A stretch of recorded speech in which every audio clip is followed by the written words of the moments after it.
Ungu papa ararwaye cyane. Tusabye yuko abantu bose, abanyarwanda bose bamusengera, natwe tuzakomeza tumusengere. Uziko papa yagize AVC kubera ko bamwima imiti ye, afite na paralyze mu maso ku buryo turatinya cyane ko ibintu bizakomeza kugenda nabi. Bamwima imiti ye, imiti akeneye kugira ngo ashobore kubaho. Rero tufite ubwoba yuko bazakomeza kumugirira nabi, ariko ngubu papa ntago ameze neza.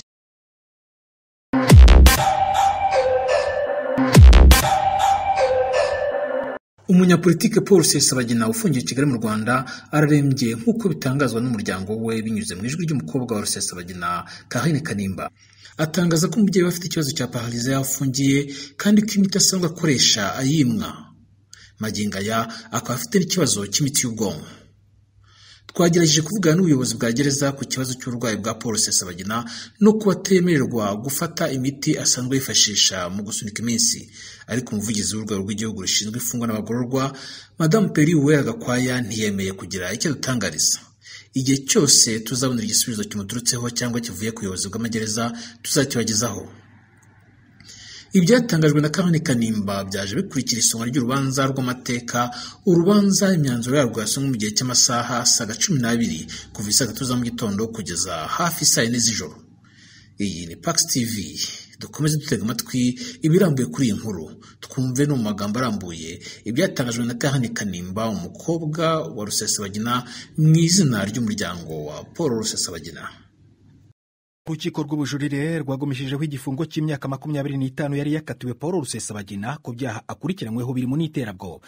Umucamanza yemeje ko Rusesabagina atemeye ibyaha byose kandi ko ngo yanikuye mu rubanza atisobanuye. Cyakora rero yatesheje agaciro icyifuzo cy'ubushinjacyaha bwasabaga ko yafungwa burundu kuko atemeye ibyo byaha byose byamuregwaga. Habayeho igabanywa ry'ibihano kuri Callixte Nsabimana, umwe mu baregwa uzwi nka Sankara, kigirwa imyaka 15 kivuye kuri 20. Umucamanza kandi yavuze ko Sankara yafashije urukiko yemera ibyaha byose, bityo afasha ubucamanza gutahura ibyaha no kuburizamo ibindi byashoboraga kuba. Undi waregwaga nabo ni Herman Nsengimana wabaye umuvugizi wa FRN, wari wanahanishijwe gufungwa imyaka 5, ubu akaba yongerewe agafaranishwa imyaka 15. Umucamanza yavuze ko asanga urukiko rwo hasi ngo rwarakabije guca inkoni zamba. Inkuru n'umunyamakuru wacu Kigali Jean Claude Mwambutsa. Ni icyemezo cyamaze amasaha asaga 10 abacamanza basimburanwa mu gusoma umushandiko w'impapuro zari zirunze imbere yabo.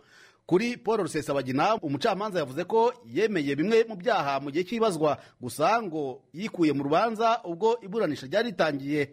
Umucamanza yavuze ko Rusesabagina ahamwa n'iterabwoba agumisha igifungo cy'imyaka 25 yari hawe mbere. Nubwo avuga ko Rusesabagina atemeye ibyaha byose, ngo iki gifungo nicyo kinini cyashoboraga gutangwa kandi ngo n'ubwa mbere yaragejejwe imbere y'urukiko.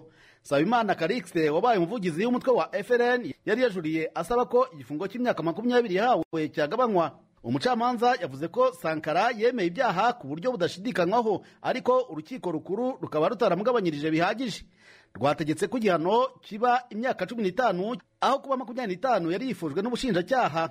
Herman Nsengimana wasimbuye Sankara ku buvugizi bw'umutwe wa FRN we yahawe imyaka 7 ivuye kuri 5. Umucamanza yavuze ko urukiko rukuru rwari rwakabije kumugabanyiriza kandi nta mpamvu rutanze. Mark Nizeyimana wari ufite ipeti rya koloneli mu ngabo za FRN nawe yagumishirijweho igifungo cy'imyaka 20. Uyu Nizeyimana wari umuyobozi w'ingabo za FRN mu gace ka Masisi, nawe ngo yireze ibyaha bimwe ariko niyo bivuga byose. Gusa umucamanza yasanze igihano cya mbere cyagumishwaho kuko ari ubwa mbere yaragejejwe mu rukiko. Anastase Munyaneza na Felicien Nsanzubukire bari bafite ipeti rya generali ariko ntibigeze baba mu mutwe wa FRN. Aba bagumishirijweho igifungo cy'imyaka 5 bari bahawe n'urukiko rukuru, umucamanza atesheje agaciro ubusabe bwabo bwo gusubikirwa ibihano. Umugore rukumbi warezwe muri uru rubanza ari Angeline Mukandutiye wari wakatiwe igifungo cy'imyaka 5 ariko ubujurire bukaba bwakigejeje ku myaka 20. Umucamanza yavuze ko ibyaha yakoze ari insubiracyaha kuko yari yanakatiwe n'urukiko gacaca mu Rwanda gufungwa burundu kubera icyaha cya jenoside. Igihano gitoya cyatanzwe ni imyaka 3 y'igifungo cyahawe abarimo Jean Chrétien Ndagijimana. Urukiko rwemeje ko uyu yinjiye mu gisirikare kubera igitutu cya se General Wilson Irategeka wari umukuru wa FLN. Umucamanza mu bujurire kandi yashimangiye ko Ndagijimana yinjijwe mu gisirikare akiri umwana. Nyuma y'iki cyemezo nta bundi buryo buhari bwo gukomeza urubanza ababuranyi bafite, gusa ngo haracyariho amahirwe makeya mu gihe hagaragazwa ingingo yaba yaranyuranyije n'itegeko nshinga ikamurikirwa urukiko rw'ikirenga. Jean Claude Mwambutsa, BBC Gahuzamiryango, i Kigali. Sentare yungururizwamo imanza yagumijeho igifungo c'imyaka 25 cari carakatiwe Rusesabagina Paul, bavuga ko yagize mu bikorwa by'iterabwoba mu gihe Nsabimana Calixte Sankara yagabanijwe igihano avanwa ku myaka 20 ahanishwa 15. Assumpta Kaboyi, i Kigali mu Rwanda, aratubwira ibindi kuri iyi nkuru. Ni icyemezo cyafashe umunsi wose gisomwa, abacamanza basimburana. Nyuma y'amasaha arenga 8 urukiko rusoma uko urubanza rwagenze. Ku gicamunsi cyo kuri uyu wa mbere nibwo urukiko rw'ubujurire rwanzuye ko Rusesabagina Paul ahanishwa igihano cy'igifungo cy'imyaka 25 yari yarahawe mu rukiko rubanza. Urukiko rwavuze ko ibyo urukiko rubanza rwemeje ko Rusesabagina yemeye ibyaha ku buryo budasubirwaho nta shingiro bifite, ko Rusesabagina yemeye icyaha gusa ubwo yabazwaga mu bugenzacyaha. Nyamara ageze imbere y'urukiko ntiyongera kucyemera, ahubwo yahisemo kwivana mu rubanza. Urukiko ariko rusanga ko Rusesabagina ari ubwa mbere akurikiranyweho ari impamvu nyoroshyacyaha, rwanzura ko ahanishwa igifungo cy'imyaka 25 rumuhamije icyaha cyo gukora ibikorwa by'iterabwoba. Kuri Nsabimana Calixte Sankara wari umuvugizi wa FLN yari yasabye urukiko rw'ubujurire ko rwamugabanyiriza ibihano. Nsabimana Calixte Sankara yari yagaragarije urukiko rw'ubujurire ko umucamanza wa mbere yarengagije ibyo yakoze yirega akemera icyaha ndetse agasaba imbabazi. Sankara yari yabwiye urukiko ko yatanze amakuru yose yari afite kugira ngo ubutabera bugere ku ntego yabwo. Sankara yarasabye urukiko rw'ubujurire ko rwamuhanisha igifungo cy'imyaka 5. Urukiko rw'ubujurire rwanzuye ko urukiko rubanza rutahaye agaciro kwirega no kwemera icyaha kwa Sankara n'amakuru yatanze, maze rwanzura ko akwiye kongera kugabanyirizwa ibihano, rumuhanisha igifungo cy'imyaka 15 aho kuba 20 yari yahawe mbere. Herman Nsengimana wasimbuye Sankara ku buvugizi bw'umutwe wa FLN we yahawe imyaka 7 yivuye kuri 5 yari yakatiwe n'urukiko rukuru. Umucamanza yavuze ko urukiko rukuru rwari rwamugabanyirije ibihano cyane kandi nta mpamvu. Mark Nizeyimana wari ufite ipeti rya Colonel mu ngabo za FLN nawe yagumeshirijwe igihano cy'imyaka 20. Umugore rukumbi warezwe muri uru rubanza Ngerina Mukandutiye wari warakatiwe igifungo cy'imyaka 5, ubujurire bwamuhaye imyaka 20. Umucamanza yavuze ko ibyaha yakoze ari insubiracyaha kuko yari yakatiwe n'urukiko gacaca rwa Rugenge mu mujyi wa Kigali igifungo cya burundu rumuhamije ibyaha bya jenoside. Nubwo muri rusange ibihano byatanzwe n'urukiko rw'ubujurire rusanga byiyongereye ugereranije n'ibyari byatanzwe ku rwego rwa mbere, hagaragaye abaregwa bahawe igihano gito barimo Jean Chrétien Ndagijimana umuhungu wa General Irategeka Wilson wari umukuru wa FLN wahawe igifungo cy'imyaka 3. Urukiko rwavuze ko uyu musore yajyanywe mu gisirikare ku gitutu cya se kandi ko yinjiye mu gisirikare akiri umwana. Nubwo hari abaregwa bahawe ibihano binyuranije n'ibyo bari basabye, umuvugizi w'inkiko mu Rwanda Alison Mutabazi yabwiye Ijwi rya Amerika ko urukiko rw'ubujurire arirwo rwa nyuma rujuririrwa. Supreme ntabwo ijuririrwa, ubujurire busanzwe burangirana n'urukiko rw'ubujurire. Yarangiye inzira ibisigaye ni gusubisha mu rubanza ku mpamvu z'akarengane, ariko izo ni procedure zihari. Bimwe bashyira umuvunyi, ubanza urukiko rwusumbye rwafashe icyemezo rwakwanga ukabona ukajya ku muvunyi, wava ku muvunyi ukabona rukagaruka. Ibintu nk'ibi ngibi niyo procedure yo gusubisha ku mpamvu z'akarengane, ariko iyo ni procedure yihariye, ntabwo ari procedure isanzwe. Kugeza ubwo twateguraga iyi nkuru, urukiko rwari rugisuzuma ibigendanye n'indishyi zaregewe muri uru rubanza. Assumpta Kaboyi, Ijwi rya Amerika, i Kigali. Umuryango wa Paul Rusesabagina wavuze ko icemezo ca sentare atashingiro gifise. Umukobwa wiwe Karine Kanimba yabwiye Ijwi rya Amerika ko bazokomeza gusaba ko arekugwa. Ku nshuro ya mbere umuryango wa Rusesabagina watangaje ko Rusesabagina yagize ikibazo c'umutsi wo mu bwonko AVC. Karine Kanimba yavuganye na Venuste Nshimiyimana atangura amubwira uko bakiriye ingingo ya sentare. Ntabwo byadutangaje kuko kuva papa baramushimuse bamukoreye iyicarubozo, bamwima uburenganzira bwe bwose, bamwima n'imiti ye, bamukoreye ibintu byinshi bibi ku buryo bino twari tuzi ko bizagenda gutya. Ubu twebwe tuzakomeza kampanye yo gusaba yuko arekurwa. None se murateganya iki muzakora, cyane cyane ko icyemezo cyafashwe nta handi gishobora kujuririrwa? Runo rubanza ni politiki, ku buryo twebwe tuzakomeza kampanye yacu yo kusaba yuko papa arekurwa. Iyo kampanye irimo irakomeza gukura ku isi yose, abantu benshi baza basaba yuko papa arekurwa. Icyumweru gishize ONU imaze gusaba, yafashe umwanzuro isaba yuko papa arekurwa. Bavuze yuko bamushimuse, bamugeza mu Rwanda mu buryo butemewe, bamukorera iyicarubozo, ko urwo rubanza rutagombaga kuba, noneho rusaba u Rwanda yuko bamurekurwa byihuta, bakanamuha indemnité.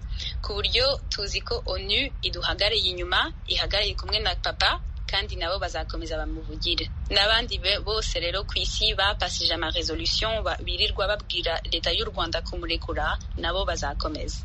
Uru rubanza rwabaye adahari, birumvikana, kubera ko yivanye mu rubanza avuga ko ntacyo arutegerejeho mu rwego rw'ubutabera. Ariko se ku batamubonye, ubuzima bwe bwifashe gute magingo aya?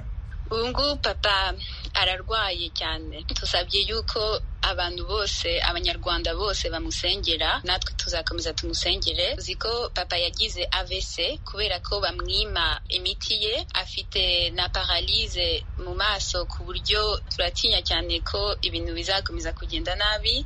Bamwima imiti ye, imiti akeneye kugira ngo ashobore kubaho. Rero tufite ubwoba yuko bazakomeza kumugirira nabi, ariko ubungubu papa ntabwo ameze neza. Mu kanya wavugaga icyemezo cyafashwe n'urwego rw'umuryango w'abibumbye rurwanya ifungwa ry'amaherere. Mwacyakiriye mute icyo cyemezo gisaba ko umubyeyi wawe yafungurwa? ONU yavuze yuko ruriya rubanza rutagombaga kuba, yuko papa ari imfungwa politiki, yuko bamushimuse, yuko agomba kurekurwa, ko kandi bagomba no kumuha indemnities. Bamufashe arbitrarily, nibyo ONU yavuze, kandi isaba yuko u Rwanda imurekura. Ikindi cyabaye nuko abantu bakurikiye urubanza bavuze ko urwo rubanza rutagombaga kuba. Abo bantu bakurikiye urubanza ko u Rwanda yahaye uburenganzira bwo gukurikira, byo kuza kwicara mu rubanza ngo babukurikire, ari u Rwanda rwafunguye umuryango ngo baze babirebe. Barabirebye rero, basorora rapport uyu munsi bavuga ko runo rubanza rwari ruri ikinamico, ko nta justice yari irimo, yuko papa ari ifungwa rya politiki. Bakavuga ko uwo mwanzuro wafashwe nta shingiro ufite. Karine Kanimba, ndagushimiye cyane ku bw'aka kanya wahaye Ijwi ry'Amerika. Murakoze cyane Venuste. Nyuma yo kumva umwanzuro w'urukiko rero, umuryango wa Rusesabagina wavuze ko ubabajwe nawo. Navuganye na Karine Kanimba, n'umwe mu bana ba Paul Rusesabagina. Uwo mwanzuro ntago wadutangaje, kuko tuzi ko kuva papa baramushimuse, kuva bamwima uburenganzira bwe bwose n'ibintu bagiye bamukorera, kugeza uyu munsi twari tuzi ibyo bashakaga. Ariko icyo tuzi ko nuko l'association y'ababaro bo muri Amerika na fondation ya Clooney u Rwanda rwemeye yuko izo association zombi ziha access yose kugira ngo bashobore gukurikira urubanza bafatanye. Noneho rero bamaze gusohora rapport ivuga yuko urwo rubanza rwari ruri ikinamico, yuko papa agomba kurekurwa, yuko ibintu byagiye bigenda bitari biri justice équitable. Kuba ubushinjacyaha bwarasabaga ko yafungwa burundu, none akaba yagumishirijweho igihano yari yahawe cy'imyaka 25, ibyo ntago byerekana ko ahubwo bamuciriye inkoni zamba? Runo rubanza ni politiki. Ngiye kongera kubibutsa yuko bamushimuse, bamukorera iyicarubozo. Ibyo byose ntago byemewe mu mategeko international, ntago byemewe no mu Rwanda. Ibyine procès ni politique, kandi rero tuzakomeza tuvugisha abapoliticiens bose, nabo bavuze yuko agomba kurekurwa, abapartenaires b'u Rwanda bose nabo bavuze ko agomba kurekurwa. Rero twebwe tuzakomeza tuvugire papa, kuko barimo baramukorera ibintu batagombye kandi ni innocent, bagomba kumurekura bakakurikiza amategeko international. ngira ngo u Rwanda rwo ruhakana ko atigeze ashimutwa, rukavuga ko yafunzwe agacibwa urubanza ruboneye kubera ibyaha yaregwaga. Ibyo mwebwe ntabwo mubyemera?